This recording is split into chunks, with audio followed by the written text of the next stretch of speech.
अब आप बुधवार का मैच आईपीएल 2024 में किसके बीच में होगा? सामने दोनों खिलाड़ी दिख रहे हैं, केएल राहुल जो लखनऊ सुपर जायंट्स के कप्तान है, और ये हैं भैया कौन, पैट कमिंस जो कि एसआरएच के कप्तान है। इन दोनों के बीच में मैच होगा। एसआरएच अपना पिछला मैच राजस्थान रॉयल्स के खिलाफ जीती थी आखिरी गेंद पर। भुवनेश्वर कुमार ने जिस तरीके से रोमेन पावेल को एलपीडब्ल्यू आउट किया, हौसले बुलंद हो गए क्योंकि हारा हुआ मैच जीत लिया था।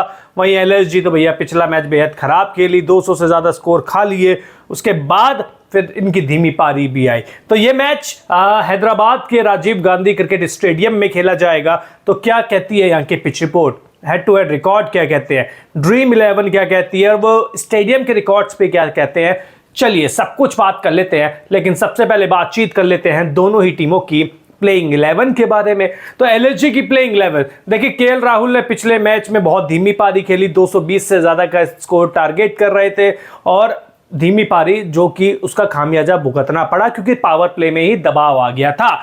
अश्विन कुलकर्णी 2 मैच खेल चुके हैं, एक में 9 रन बनाए, एक में 0 बनाए। तो क्या एलएसजी इनको मौका देगी? क्योंकि अभी भी इनके पास बहुत अच्छे बल्लेबाज डगआउट में बैठे हुए हैं, मेयर्स भी बैठे हुए हैं। तो क्या इनके ऊपर दाव खेल के दोबारा से एक और जगह, क्योंकि अभी तक तो ऐसा लग रहा है कि इनको आउट करना बेहद आसान सा है। इसके बाद नंबर 3 पर मार्कस स्टोइनिस, एक शतक लगाया, एक अर्धशतक लगाया। उसके बाद पिछले मैच में फ्लॉप रहे, लेकिन फॉर्म में आ चुके हैं। गेंदबाजी भी अब अच्छी कर रहे हैं, अच्छी चीज क्या है, और फील्डिंग में भी एटीट्यूड दिखा रहे हैं। तो अच्छी चीज इनके लिए। लेकिन ऑस्ट्रेलिया की T20 वर्ल्ड कप टीम में है तो वहां टेंशन बढ़ सकती है।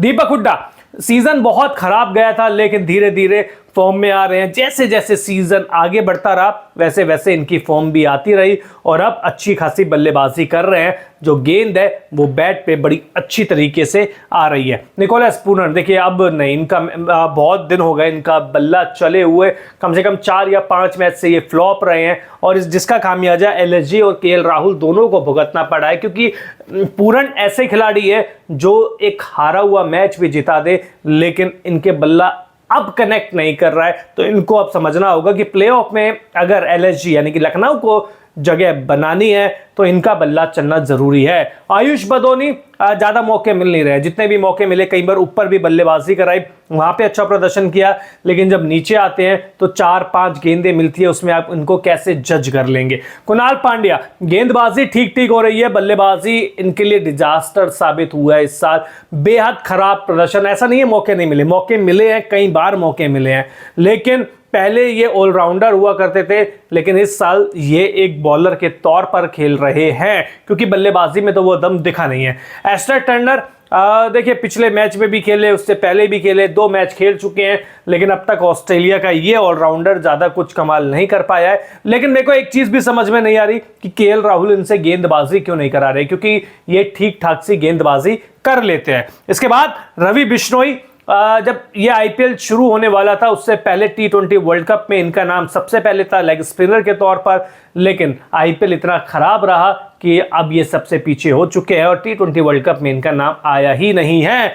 इसके बाद नवीन उल हक, अफगानिस्तान के, अच्छी गेंदबाजी कर रहे हैं, रिदम में कर रहे हैं, बीच में बाहर हो गए थे, लेकिन जब वापसी करी तो अच्छी तगड़ी वापसी इन्होंने करी है। और मोहसिन खान तो देखिए अच्छी गेंदबाजी कर रहा है, हालांकि पिछले मैच में गिर गए थे, सर पे लगी थी, कंकशन नियम के तहत दूसरा गेंदबाज आया था, और लेकिन इस मैच के लिए ये फिट हो सकते हैं और आज का मैच खेलने की इनकी उम्मीद है। तो ये है एलएसजी की प्लेइंग 11। अब बात करें अगर एसआरएच की प्लेइंग 11 क्या हो सकती है जो लखनऊ सुपर जायंट्स के खिलाफ उतरेगी, तो वो है अभिषेक शर्मा और ट्रेविस हेड। अब ट्रेविस हेड ने तो पिछले मैच में भी रन बना दिए, लेकिन अभिषेक शर्मा के बल्ले को लगता है जंग लग गई, पिछले 2-3 मैचों के बल्ले से इनके रन निकले नहीं है। ट्रेविस हेड ने पिछले मैच में भी अच्छी पारी खेली, उससे पहले भी अर्धशतक लगाया था।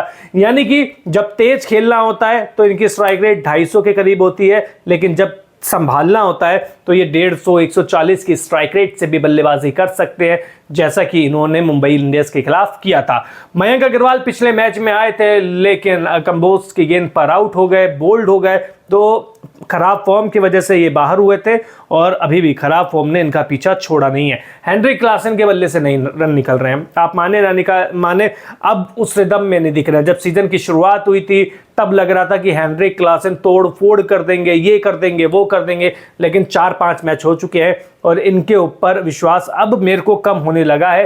पहली चीज मुझे लगता है इनका खुद का भी कॉन्फिडेंस खुद के ऊपर कम हो गया है, क्योंकि सेल्फ डाउट आ चुका है, क्योंकि 4-5 मैच लगातार फेल हो चुके हैं। लेकिन बड़े कद के खिलाड़ी है तो वापसी कर सकते हैं। नीतीश राणा यार, ये मेरे को सबसे ज्यादा आईपीएल में अगर किसी ने इंप्रेस किया है या तो राजस्थान रॉयल्स के रेयान पराग या नीतीश राणा। हालांकि नीतीश रेड्डी ने किया है, क्योंकि नीतीश रेड्डी जिस तरीके की बल्लेबाजी कर रहे हैं, गेंदबाजी कर रहे हैं। अब रेयान पराग को तो काफी टाइम हो गया आईपीएल खेलते हुए, लेकिन ये तो नए नवेले हैं। तो नीतीश रेड्डी जिस तरीके से प्रदर्शन कर रहे हैं, हैट्स ऑफ, और अच्छा प्रदर्शन कर रहे हैं, और भारतीय टीम के लिए भी अच्छी, क्योंकि हार्दिक पांड्या का रिप्लेसमेंट हम लोग पहले से ही ढूंढ रहे हैं। अब्दुल समद जितनी भी बल्लेबाजी आ रही है ठीक ठीक प्रदर्शन कर रहे हैं। बड़ी पारी की आप इनसे उम्मीद कर नहीं सकते, क्योंकि जिस नंबर पर ये बल्लेबाजी करते हैं वहां पर बड़ी पारी नहीं आ सकती, बहुत कम चांसेस है। शहबाज अहमद ठीक ठीक गेंदबाजी तो हो रही है, बल्लेबाजी में इंप्रेस नहीं किया है। आरसीबी से ट्रेड हुए थे, तो देखते हैं कि क्या होता है। इसके बाद पैट कमिंस ने पिछले मैच में बल्ले से भी अच्छा प्रदर्शन किया था, गेंद से भी अच्छा प्रदर्शन किया था, लेकिन इसके बावजूद अपनी टीम को जीत नहीं दिला पाए। तो पैट कमिंस अच्छी फॉर्म में, इनसे कोई शिकायत नहीं है। और मार्को येंसन, ये पिछले मैच में देखिए गेंदबाजी में तो इनकी पिटाई हुई थी, हालांकि बल्लेबाजी इन्होंने ठीक ठीक कर ली थी, लेकिन मेन रोल इनका क्या है? इनका मेन रोल है विकेट लेना, लेकिन नहीं ले पा रहे, सच बात यह है। भुवनेश्वर कुमार अब ठीक ठीक सी बल्लेबाजी गेंदबाजी इनकी रही है। इसके अलावा देखिए राजस्थान रॉयल्स के खिलाफ तो मैच जिता दिया था, लेकिन मुंबई के खिलाफ थोड़ी सी दिक्कत हुई थी। और टी नटराजन, इनके बारे में कुछ नहीं बोलूंगा, बहुत अच्छी गेंदबाजी कर रहे हैं। प्यारा सा एक वो कहते हैं ना स्माइली सा फेस है, आते हैं गेंदबाजी करते हैं। पिछला मैच खराब गया, लेकिन कोई बात नहीं, बहुत अच्छी गेंदबाजी इस आईपीएल कर रहे हैं, तो 1-2 मैच खराब जा सकते हैं। तो दोनों टीमों की पॉसिबल प्लेइंग 11 बता दी। तो अब आप ये बताइए कि आपको कौन सी टीम मजबूत दिख रही है। अब अगर SRH versus LSG head to head record के बारे में बातचीत करें, तो देखिए इन दोनों टीमों के बीच में कुल 3 मैच हुए हैं, और आपको जानकर आश्चर्य होगा कि तीनों के तीनों मैच जीते हैं एलएसजी ने। एलएसजी के खिलाफ एसआरएच ने आज तक एक भी मैच नहीं जीता है। तो क्या आज इतिहास रचेगा एसआरएच? क्या अपने घर में जीत का खाता खोलेगी? देखने वाली बात होगी। लेकिन जब घर की बात हो रही है, यानी कि हैदराबाद की, तो हैदराबाद में भी इन दोनों टीमों के बीच में एक मुकाबला खेला जा चुका है। तो ऑब्वियसली जब सारे मैचेस एलएसजी ने जीते हैं, तो वो इकलौता मैच भी एलएसजी ने जीता है। तो एक मैच हुआ है, एक मैच एलएसजी ने जीता है। तो अपने घर पर भी हार गई थी, तो थोड़ा सा दबाव और बढ़ गया। अब आगे चले, LSG versus SRH old time result, यानी कि जो 3 मैच हुए इन दोनों टीमों के बीच में, कब कब हुए हैं मैं चलो पूरा आंकड़ा बता देता हूं। 2023 में 2 मैच हुए हैं, ठीक है। 13 मई को हुआ था, लखनऊ सुपर जायंट जीता था 7 विकेट से। हैदराबाद में मैच हुआ था, मतलब कि हैदराबाद में चेस कर लिया था लखनऊ सुपर जायंट्स ने। इसके बाद 7 अप्रैल को लखनऊ और एसआरएच फिर भिड़े, जिसमें से 5 विकेट से लखनऊ जीत गई थी। वो मैच लखनऊ में हुआ था। और 2022 में लखनऊ सुपर जायंट्स ही जीती थी 12 रन से मुंबई में। तो तीनों के तीनों मैच हैदराबाद में हराया, लखनऊ में हराया मुंबई, यानी कि जगह बदली, लेकिन नतीजा नहीं बदला है। अब Rajiv Gandhi cricket stadium ground के आंकड़े क्या कहते हैं आईपीएल 2024 में? इस साल इस ग्राउंड पर कुल 4 मैच हुए हैं, जिसमें से 2 में पहले बल्लेबाजी करने वाली टीम जीती है और 2 में बाद में बल्लेबाजी करने वाली टीम जीती है। Average first inning score 212 run है और सेकंड इनिंग का है 196 रन। तो यानी कि एवरेज स्कोर आप ये मान के चलिए कि अच्छा खासा है। अब highest total 277 run Sunrisers Hyderabad ने बनाए थे मुंबई इंडियंस के खिलाफ, सभी को वो पारी याद है। और लोएस्ट स्कोर 165 रन है जो चेन्नई ने बनाए थे हैदराबाद के खिलाफ इसी साल। तो 4 मैच हुए, 2 में पहले बल्लेबाजी करती हुई टीम जीती और 2 में बाद में बल्लेबाजी करने वाली टीम जीती है। अब SRH versus LSG important player, मतलब मैंने आपको 5 खिलाड़ियों के नाम दे रहा हूं विद प्रूफ कि इनको आपको लेना चाहिए और अच्छा रिकॉर्ड इनका है।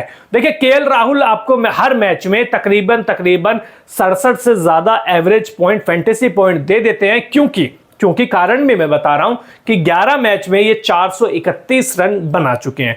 इसके अलावा ट्रेविस हेड ऑब्वियसली धुरंधर बल्लेबाज है, रन बनाए जा रहे हैं, 66 पॉइंट ये भी आपको दे देते हैं। 65 पॉइंट यानी कि 65.90 पॉइंट, क्योंकि 444 रन इन्होंने बनाए हैं केएल राहुल से ज्यादा, और एक मैच भी केएल राहुल से कम खेला है।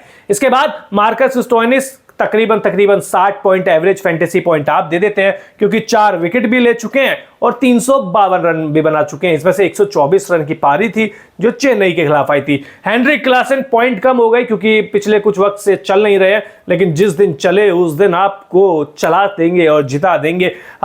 54 के करीब ये पॉइंट देते हैं, 339 रन ये बना चुके हैं। और पैट कमिंस 51 पॉइंट ये आपको देते हैं, तकरीबन 13 विकेट ले चुके हैं और 77 रन बना चुके हैं। तो मुझे लगता है कि पैट कमिंस और ट्रेविस हेड हो, केएल राहुल हो, मार्कस स्टोइनिस हो, क्लासन हो, इनको तो अपनी टीम में लेना पड़ेगा ही। लेकिन अब टीम बनाएंगे, लेकिन वो 5 खिलाड़ी कौन से होंगे जिन्हें आप अपनी टीम में शामिल करेंगे ही करेंगे? तो बहुत सिंपल सी चॉइस है भैया, पहले ही बता दिया था। हेनरिक क्लासन को लेना पड़ेगा, चाहे भले फॉर्म में हो ना हो, ऐसे खिलाड़ी को आप छोड़ नहीं सकते। केएल राहुल रन, चाहे इनकी स्ट्राइक रेट पे चाहे आप सवाल उठा सकते हैं, लेकिन ये रन तो बनाते हैं। मार्कस स्टोइनिस विकेट भी ले सकते हैं और रन भी बना सकते हैं। पैट कमिंस के साथ भी पिछले मैच में भी अच्छी बल्लेबाजी करी थी और विकेट भी लिए थे, तो आपको दोनों में पॉइंट दे दिए थे। और ट्रेविस हेड, इनको तो लेना ही लेना है, पिछले मैच में भी मुंबई के खिलाफ भी अच्छा प्रदर्शन किया था। तो ये 5 खिलाड़ी अगर आपने अपनी टीम में नहीं लिए तो आपकी अच्छी टीम नहीं बनेगी। चलिए अब SRH versus LSG fantasy team 4 head to head, यानी कि स्मॉल लीग की टीम क्या कहती है? स्मॉल लीग की टीम ये कहती है कि विकेट कीपर में केएल राहुल और हेनरिक क्लासन दोनों को ले लो, क्योंकि दोनों फॉर्म में हेनरिक क्लासन कोई बात नहीं, आज आपको रन बना देते हैं, अपने घर में खेल रहे हैं, हैदराबाद में इनका रिकॉर्ड अच्छा है। बल्लेबाजों में सिर्फ ट्रेविस हेड और दीपक हुड्डा ले लो, ऑलराउंडर ज्यादा लिया है मैंने, मार्कस स्टोइनिस भी ले लिया है, मार्को येंसन भी ले लिया है और नीतीश रेड्डी भी ले लिए हैं। तो तीनों गेंदबाजी भी करेंगे, बल्लेबाजी भी करेंगे, तो पॉइंट ही पॉइंट। बॉलर्स में बात करें तो भुवनेश्वर कुमार, पैट कमिंस, यश ठाकुर को मैंने लिया है, इसके अलावा मोहसिन खान को मैं कैसे छोड़ दूं, इनको तो मैं कभी नहीं छोड़ूंगा। इसके अलावा स्मॉल लीग का जो मेरा कप्तान होगा वो होगा हेनरिक क्लासन, क्योंकि मुझे लग रहा है कि आज हेनरिक क्लासन का बल्ला चलने वाला है। और वाइस कैप्टन मेरे होंगे कौन? Marcus Stoinis. तो मैंने कुल हैदराबाद के 6 खिलाड़ी लिए हैं और 5 खिलाड़ी मैंने लिए हैं किसके? मैंने 5 खिलाड़ी लिए हैं एलएसजी के। अब आगे चलते हैं, SRH versus LSG fantasy team 4 grand league की टीम आपकी क्या कहती है? तो विकेट कीपर में केएल राहुल, निकोलस पूरन और हेनरिक क्लासन, तीनों को ले लो, रिस्क नहीं लेना भैया, हमें जीतना है। बल्लेबाज हम एक कम ले लेंगे, सिर्फ ट्रेविस हेड को मैंने लिया है क्योंकि ओपनर है और अच्छी फॉर्म में है। केएल राहुल ऊपर आ चुके हैं। ऑलराउंडर में मार्कस स्टोइनिस ले लो, कुणाल पांड्या ले लो, मार्को येंसन और नीतीश रेड्डी। यहां पे मैं कुणाल पांड्या को भी लिया है, बल्लेबाजी भी कर लेते हैं और गेंदबाजी भी। बॉलर्स में भुवनेश्वर कुमार, पैट कमिंस और मोहसिन खान। तो ये मेरी ग्रैंड लीग की टीम है। कप्तान मेरा है निकोलस पूरन, क्योंकि बहुत दिन हो गए चले हुए इनको, तो मुझे लगता है कि आज ये कमाल और धमाल कर सकते हैं। वाइस कैप्टन मैंने बनाया है ट्रेविस हेड को। तो अब मैंने अपने इसमें ग्रैंड लीग में 5 खिलाड़ी लिए मैंने हैदराबाद से और 6 खिलाड़ी मैंने लिए हैं एलएसजी से, मतलब 6-5 का रेशो लेके चले। तो आपको टीमें बता दी, रिकॉर्ड बता दिए। रुकिए आपका फेवरेट सेगमेंट पिच रिपोर्ट, उसके बताए बिना कहां जाएंगे? तो पिच रिपोर्ट तो हम जरूर बताएंगे। तो LSG versus SRH pitch report क्या कहती है? पिच रिपोर्ट ये कहती है कि हैदराबाद के पिच बल्लेबाजों के लिए मददगार। इस मैदान पर इस साल बने हैं बड़े बड़े स्कोर, तेज गेंदबाजों को थोड़ी बहुत मदद मिलती है, स्पिनर्स के लिए कुछ नहीं है। हाई स्कोरिंग मैच होने की उम्मीद और ओस का फैक्टर रहेगा हावी। तो पिच रिपोर्ट तो यही कह रही है कि बल्लेबाजों के लिए मददगार, बड़े बड़े स्कोर बने हैं, तेज गेंदबाजों को मदद। लेकिन जब सपाट पिच होगी तो क्या करोगे? कुल मिलाकर इसका नतीजा निकलता है कि आपको बड़ा मैच यानी कि हाई स्कोरिंग मैच देखने को मिल सकता है। 190-200 तो आपको दिखते ही दिखते हैं इस ग्राउंड पर। तो अब इस मैच के लिए आपको दोनों टीमों की possible playing 11, pitch report, dream 11, Rajiv Gandhi cricket stadium के आंकड़े और इन दोनों की टीम की भिड़ंत, वो अच्छे प्लेयर, फैंटेसी पॉइंट कौन दिलाएगा, सब कुछ आपको बता दिया। लेकिन एक चीज आप नहीं कर रहे हैं, आप ना तो वीडियो को लाइक कर रहे हैं, ना शेयर कर रहे हैं, ना सब्सक्राइब कर रहे हैं। तो इंतजार किस चीज का है? जल्द से जल्द आप लाइक शेयर सब्सक्राइब करते रहिए, मैं देख रहा हूं। इंतजार मत कराइए, जल्दी करिए।